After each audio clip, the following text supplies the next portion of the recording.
Hello again, everyone. It's Paul Tilley. The last component of this unit we're about to look at was the concept of a sinking fund. Now, the sinking fund, even though the name is a bit of a misnomer, what we're doing, it's sort of like a reverse loan. You know how normally in our world we tend to be going and buying something and paying it off. Well, what a sinking fund is the reverse of that, where we build up an amount of money first before we buy something, and then we go and buy it with that money. So actually, the sinking fund sort of works in a reverse to a payment. So we build up a store of money so that we can pay for something in the future that we plan to buy. So that's effectively what a sinking fund is. Now, the concept of a sinking fund is the hardest part. So, you think about what we need to do here. Well, we have an idea of what something's going to cost. Let's assume that we wanted to buy, for example, a tractor. Here's my version of a tractor, okay? And let's assume the tractor is $100,000. And instead of going out and buying the tractor now, we say, we're going to wait for 5 years. And we know that we're going to buy a new tractor in 5 years. So what we want to do now is, how much should we put aside each, let's say, month, given a rate of interest? Now, we know, for example, we can probably get a rate of interest of, say, a 10% return. If we have a time period, in this case 5 years, so we have a time period, we have an estimated rate of return, and we know how much money we need. We need $100,000. What we're doing with our calculation here is figuring out exactly how much we need to put away each month or each payment period. So that's the goal of this analysis, is that we're going to create a sinking fund. We want to know how much we need to put aside each payment period in order to achieve that amount of money in the future. Now, if you look at a sinking fund, what a sinking fund is, or what effectively it is from a mathematical term, it's a future value annuity. We're putting away the same amount of money every month. Let's just say month for lack of a better terminology. We're going to put away exactly the same amount each month, and that is going to be a bunch of payments. That's going to create a pile of money at the end in the future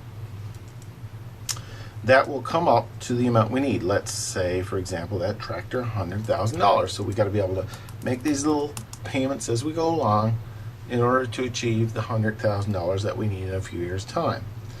So with a future value of an annuity, then here's what we need to do. Well, the future value of an annuity is simply the payment, and we don't know. That's the mystery amount.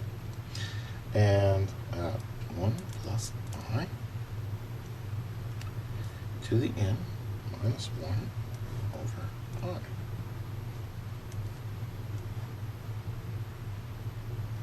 So there's a future. Now this is good if we're paying at the end of the period.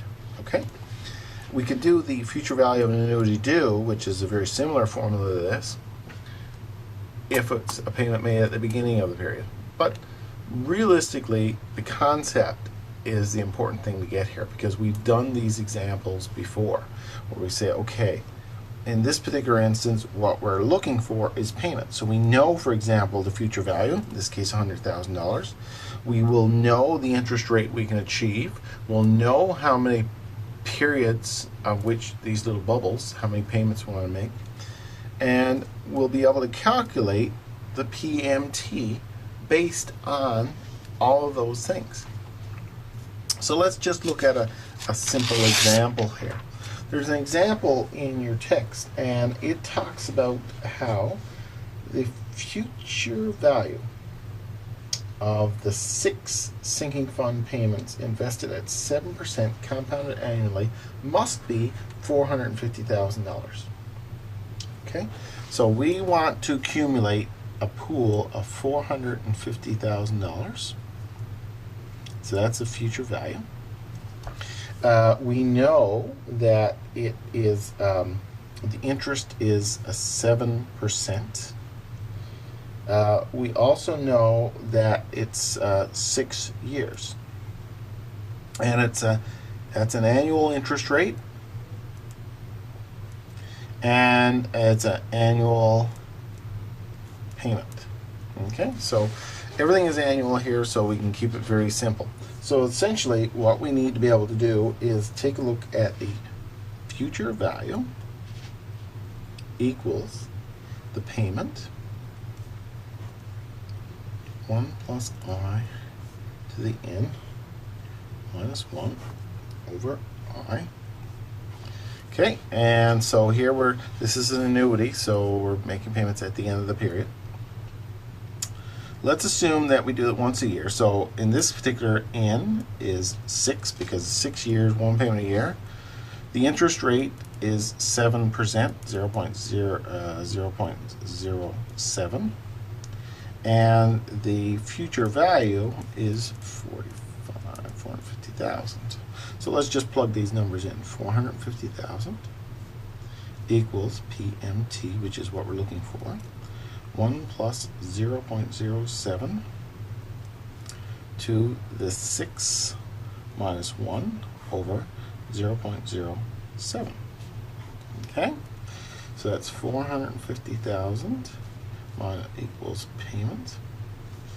And when we do the math on this, this comes to 0.5007 divided by 0.07.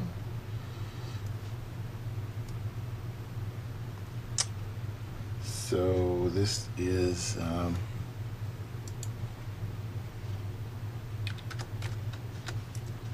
450,000 equals PMT times 7.15. So our PMT then is 450,000 divided by 7.15.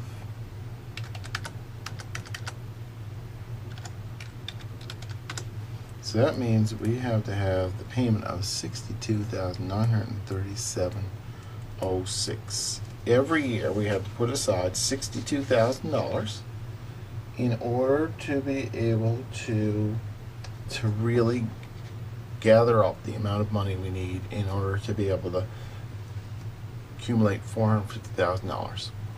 So that's a simple example of a sinking fund. Again, it's a future value of an annuity.